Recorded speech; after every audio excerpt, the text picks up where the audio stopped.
Guys, welcome back. Jeff Allen off the gridiron.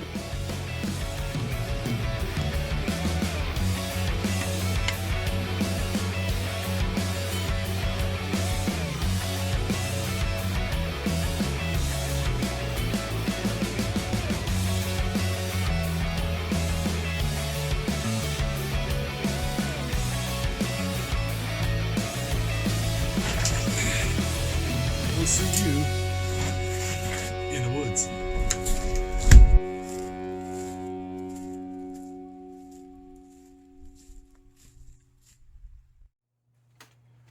Hi friends, Jeff Allen off the gridiron. Well, it's a rainy spring day, and it's such a great day to stay indoors and try your hand at making a project. And instead of making a project with you, I thought I'd share some inspiration to you to get in your garage, get in your shop, get in your little workspace, and try your hand at making a few different projects. Certainly, it's also a time of year when people start thinking about kind of buying new gear, new equipment, and maybe some of the things I have to share today will save you a few bucks and kind of spur on some of your own creativity and ingenuity to make things yourself, and maybe modify something you might get at a thrift store and so on. So we're going to break it down into a variety of categories based on potential skill sets. Starting off with containers. So one of the things, very popular piece of kit is obviously some sort of container, whether you go with stainless or aluminum, sometimes even titanium.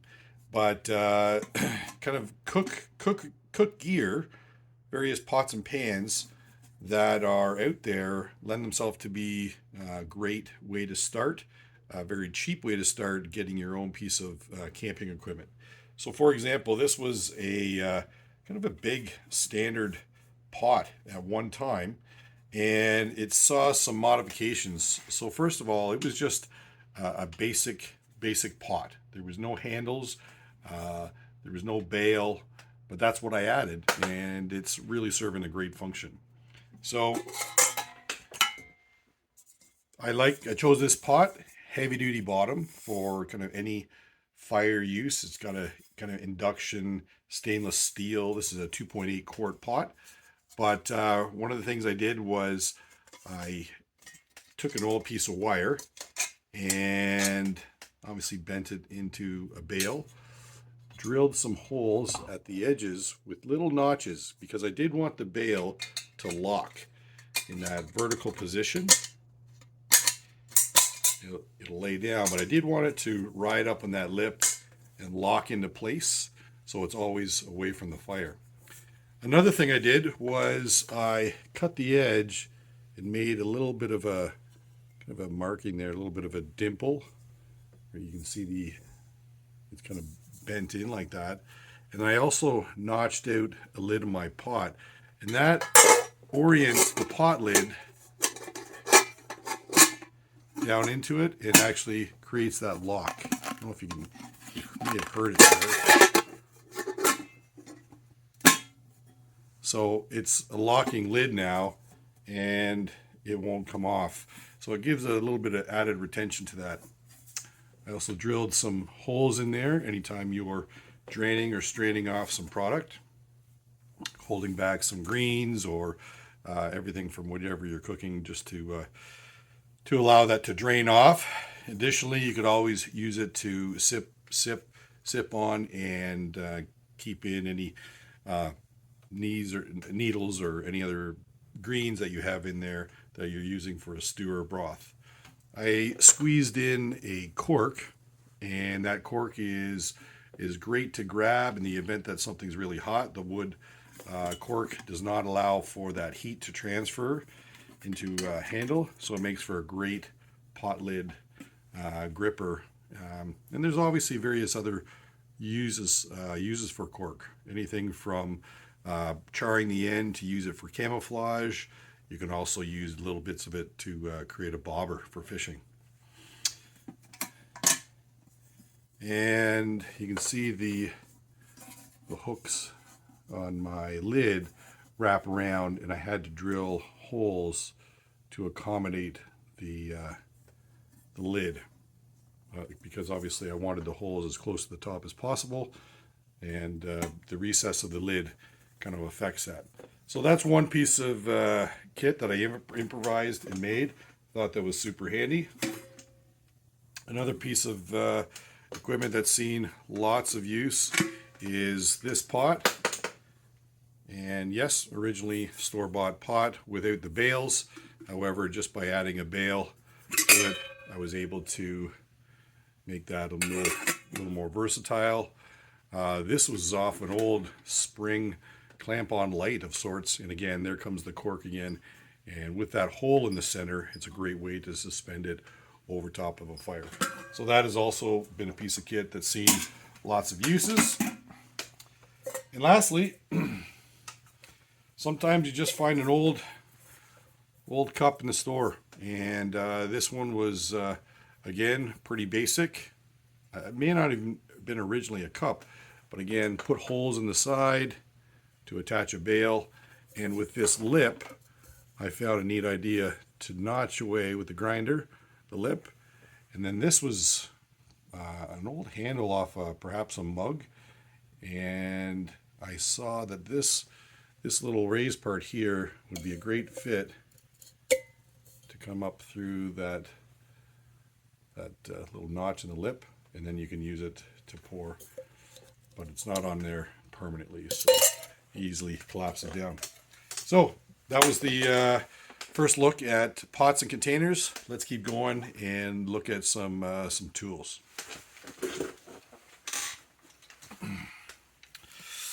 So we can, I'll try to provide links up top or certainly at the end of the description to all these links. I've always dabbled with leathercraft, and these are various examples of where I took, in this case it was a file.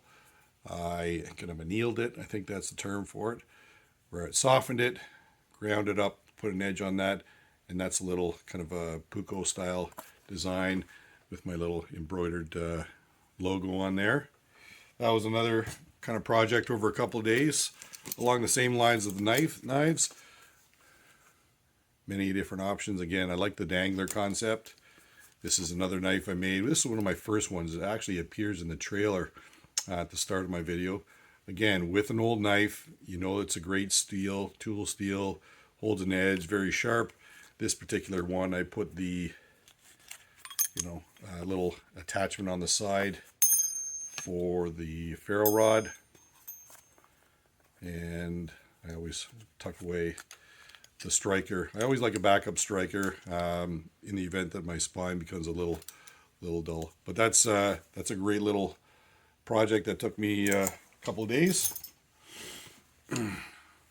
Here's another one we were playing around with back when I was learning how to work with steel. This was an old knife, old Swiss Army Victorinox. It may have been a cooking knife at the time, but we put old wooden scales on there, just made it of I think it was ash, and used nails, hardened nails, and then peened over to hold those in. The sheath was a piece of leather sandwiched inside 2 pieces of plywood, and obviously that was a logo. This one was done quite some time ago, but nice little neck knife, functional, sharp. Obviously the quality of the steel is the main thing you're looking for when repurposing some of these thrift store finds and so on. I've had this for a number of years. I'm not even sure the make of this hatchet. I was having fun trying to do some different engravings on the hatchet with no particular rhyme or reason to that, but I really like that grip. It allows me to choke up to use it. Again, I don't bother with a lanyard, but that's something you could do in the back end. But one of the things I did make was the leather mask, and again, this is something that I let my boys at the time bang away on it and play with some of the leather tools. But as I said in my video, there's my logo. As I said in my video, every time I use this or take it with me, I can always think of them when I'm on those adventures. And then one of my bigger kind of productions, this was off an old steel saw blade, one of those round sawmill blades, was an early design as a kukri, and I can provide the link to that up top. It's seen lots of wear and tear, banging and beating. This little lanyard here, the idea there, it wraps around your wrist and then holds it in place. Okay, and an additional lanyard down through the bottom. But in this side, I put a plumbing cap, one of those copper end caps on a plumbing cap, and I can use that for bow drill, as a bow drill socket. So I have it on that side. I'm right-handed, and then when I'm using the bow, the blade and the kind of the sharp end of it is away, and I'm able to use that as the socket. And again, nice dangler sheath that I made all the way down. And this was just glued and riveted, but it is stood up for quite some time.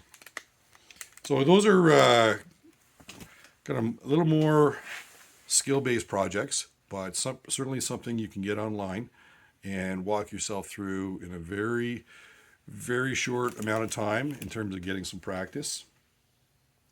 Let's have a look at some other tools. One of the first thing I didn't have was that kind of quick bug out bag, and these are all fabric-based products. But I found this old canvas haversack. Literally, I think it was a purse at one time in the thrift store. Put a little logo on there. I replaced the leather buckles with something a little more positive, a little more, I guess, weatherproof. Put a different shoulder strap on there. At this end, I have a large dangler that I can put my hatchet in. And again, replace all the pouches all the way around. On the bottom, an extra end-to-end kind of clip, and that works well to kind of store my coat if I'm getting overheated walking in the bush. No real modifications to the inside. Allows that deep pocket or pouch to be to hold any of your contents. But one of the things I did add to this, oops, it just hit the floor, was a combination. This was an old zipper off. This originally was an old zipper off a duffel bag, and I cut the zipper out. It was in good condition, but I left enough of the material that I could stitch it together all the way around.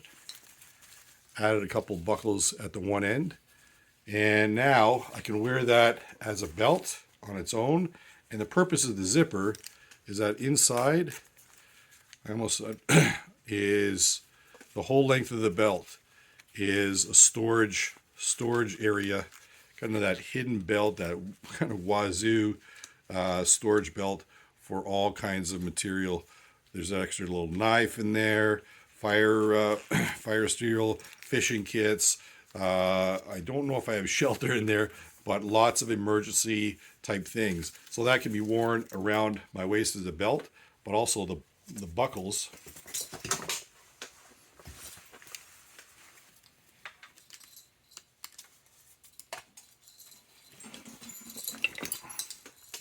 The buckles fit into the haversack, and this could duplicate as an additional shoulder strap for the bag. These buckles should fit in here. Yeah, just like that. So it's a double layer. You can do it wear it across your chest, split the straps up, so one is over top of each of your shoulders. But that's a great little kind of weekend project, working with some fabrics. Again, it's super cheap, and I love to be kind of inventive and kind of project based anytime I'm having some downtime. Early in my channel, I used some of you might recognize these.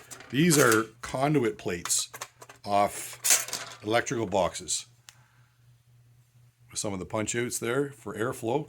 And this was a little Twig Stove, one of my first Twig Stoves when I started to apply for a loan. there's two boxes right there, and they overlap and slide together. And the purpose I did that at 2 depths was that I could put a larger kind of a fuel bundle in there, if you will. Sometimes you have those kind of instant heat, or perhaps you have one of those tuna can stoves you made, but that tucks in there. A little fire pan, so it's a Twig stove as well. And then on the top I put a little hinge so I can always lift it up and access the everything inside. Little grill on there, I can if I really wanted to, but that'll stop. And actually it works perfectly for my cup. And just drop my cup right down in there, and it works perfectly for that. So that was one of my first builds as a Twig stove. It doesn't collapse too much more than that, other than it coming apart, as I was showing you. But yeah, solid. I could stand on this stove and it wouldn't bend. And it's all using the existing functionality of the stove to allow them to slide together like that. So that was a little bit of early ingenuity in the start of my channel. I had a bunch of sheet metal laying around, and here is a box that I put together, and I created this outside edge where it drops open. I don't know if you see that. Drops open, and that acts as what's called the hopper. And down in that slide is where I put my twigs when I'm first starting the stove. Okay, I can put the pieces inside here, all the little tinder that I get started. In fact, there's a little hole off to the side here on the back. And when I'm in the soft ground, I utilize that hole in the stake to stick it down into the ground, if it is soft ground. Obviously, I like to use kind of a non-combustible surface sitting on rocks. But once the fire started here, I tip down the hopper and I can feed sticks down inside. I can, if I want to, pull a nail here, and there's the grate on top if I need to change anything or access it. But it gives me a little surface to grill on. But that was a real cool little project, painted with high heat black paint. And yeah, the hopper works really good. You take your sticks of any size and it'll just gravity feed down into the burn box. Great little project. Again, some of these things you would have to have a little bit of experience working with hand tools, but that was it. Nothing beyond that. A lot of hand tools. Another little Twig stove. In fact, one of my early videos, I called this the Trig Stove, because it was made. It is makes into a triangle. I don't know if you can see that. Triangular base drops down, and again, this was actually made out of an old French fry deep fryer basket. And the edges overlap here. And an old toaster grate that I bent into that triangle piece. I haven't had this together for some time. And then on the front, here's where it opens up, and that's where I have your fire. And because it's set up off the ground, lots of breathability. All the holes are obviously allowed to breathe, and then you're cooking on top. Lots of breathability. That's a little bit of an oversized pot for this setup, but it works super good. And the pin, this pin here, when you pull it all apart, it just all takes down. A little locking pin that I made for the back angle. It all folds up like this. And then this is what this ring's for. It slides through and it locks it all together. So that was a pretty unique project. That one was a little more labor intensive. Again, link will be down in the description below to that video. That was some time ago. And here's one that you can do fairly quickly. Okay, that was actually another container, a little stitched up of an old tea towel into a storage bag for this, which is a portable grate system.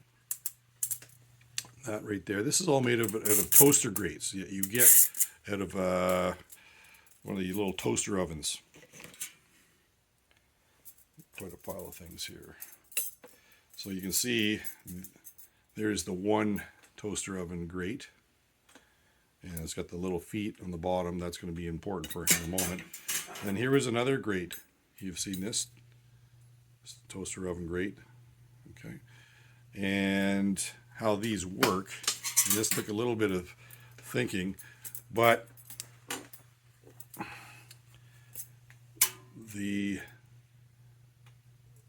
this bent area here kind of rotates up through and locks under that foot. Okay, I'm not sure if you're going to be able to see that on the camera. Let me do it again. There's that hole. I'm going to put the grate up through the outside metal, the first wire, bend it over, and then tuck the foot underneath it. Now these crossers at the back are what give it the stability. So from corner to corner, I bend them over and it actually grabs the rack. And now I take this is just a piece of threaded rod, and run it underneath, across the middle, and out the other foot on the other side. And there is my in-fire toaster grate. Again, I've had this for years. I'll attach the link below. And the threaded rod gives it the stability that I can actually put a heavy full plate of water on there. But then the pot itself, the frame itself, is just so light, you know, and it's a very quick way to add that.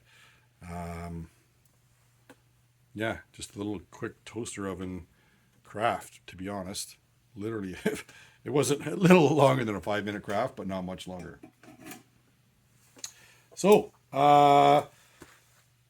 quick flurry of show and tell items, and all of these things didn't cost me very much money. It just took more effort in terms of time, but allowed that creativity to obviously save me money. So for $3, at a thrift store, I've just basically have a durable piece of kit that some people might pay $49 upwards of $69 depending on some of these online stores. Love the ingenuity, love working with my hands, obviously, from the knives to the modifications to just the ingenuity and creativity of making new things. It just makes me happy, and I enjoy doing it. So I thought I'd share with you. But that's enough of me showing you how to do it. Now it's your turn. Would love to see what you come up with. You always send me a link in your comment to perhaps your channel, or somehow share with your project with me. Maybe attach it down below if you can. That's it for now. Jeff Allen off the Gridiron. Thanks for watching. Don't forget to click like, subscribe, and share. Click one of these videos for something that might appeal to you. And until next time, enjoy the outdoors. Bye for now.